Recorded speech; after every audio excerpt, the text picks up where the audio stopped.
accepted. Like, we work to be accepted instead of work to be someone that you would want to be a part of the group. Instead of being like really honest about who you are and how you think and how you behave and how you operate in the world, instead of doing that and trying to prove upon that, you try to project an image of this. Well, then here's a question for us. Why is vice signaling so much more powerful than virtue signaling? Vice signaling, like a person who admits their problems, like an alcoholic who steps up and says, I've got a real issue. Could be that way, or it could be sort of Dan Bilzerian type vice signaling. Okay. Like, you want to know what I'm into? I'm into hot chicks, weed, and guns, and making tons of money and showing it off. Well, he's super honest. Right. You know, that's one of the reasons. And he's bulletproof in that regard. Like, you can't fuck with him. Like, you can't say, hey, look at you, you're just a playboy. He'd be like, yep. Yeah, I like girls. Yeah, it works. Yeah, what else? You know, I'm nice. Like, he's a nice guy. Talk to Dan Bilzerian, he's friendly. He's not a bad guy. No, I mean, he had this post, which was, he was, I think, offering a hand to a woman up a stair, and it said, come with me, I'll ruin your life, but it'll be fun. You know, it was just like, it's so disarming. Yeah. And I think that this is also partially, you know, a secret to your success, which is that you're a nice guy, you're really into fighting, you hunt elk, you're clear about which ones you're going to kill, which ones you won't based on the reproductive cycle. You're promoting all sorts of things that people don't want to talk about to a fairly conscious level. And it's produced an incredible level of trust in an era where all of the virtue signaling gives way. I mean, if you scratch any person enough below the surface, you're going to see that they're really warning you about themselves. And so the people who are the most sort of self-critical, and this is like, you know, I think I brought this up recently on Twitter about meta-honesty, where there was, in the Castro in San Francisco, there was a bar or a restaurant that was advertising free food, naked servers, plus false advertising.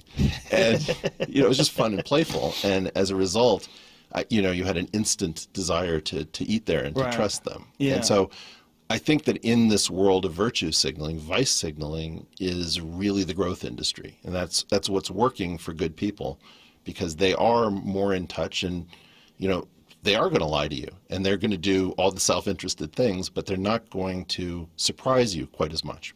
Well, in the case of Dan Bilzerian, I really don't think he's going to lie to you. I don't think that's what he's doing. I think what he's doing is living like a guy who's got $100 million and happens to be 35 years old and likes to bang hot chicks and fly around in private jets and live in some... Have you seen that fucking house that he's got? He just bought some crazy house in, like, Bel Air, I guess with that weed money. Jesus. He's got some... It looks like it probably cost $100 million or something ridiculous like that. It's a fucking insane house. But that's what he likes. Yeah. You know, the guy likes to drive around Ferraris, but he's a nice guy. So it's like, well, what's wrong with this picture? What's wrong with this picture is he's doing things that, look at this. This is his house. What in the holy fuck is that? Does he have a golf course on his roof? What is that? This is a fucking ridiculous house. Look at this fucking place. He gives his address out? Is that his address? It's pretty hard to hide that thing. Why the fuck would he give his address out? I don't think you can get there. It's in Bel Air. Whoa, look at this house. It's preposterous. Yeah. Anyway, this is what he likes. But why is that bad? I mean, look, we only have 100 years if everything goes perfect. I know. What do you give a shit?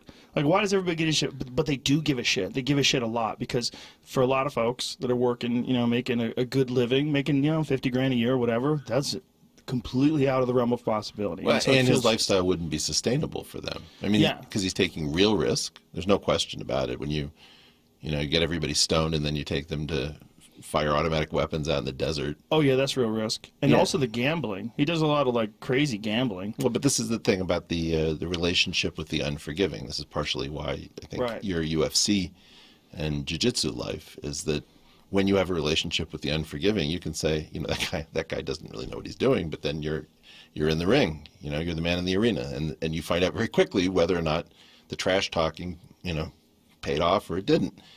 And I think that many people have no relationship with the unforgiving. Like, you'll take them out on a hike into, you know, let's say the Trinity Wilderness, and then 2 hours in, they'll just sit down and say, I want to go home. Right. And you're thinking, like, okay, you're signaling something, but there's no car service, and we're not calling a helicopter. You know, just Yeah. there's this. If you live in the social layer, you're surprised by the existence of the unforgiving. But Yeah.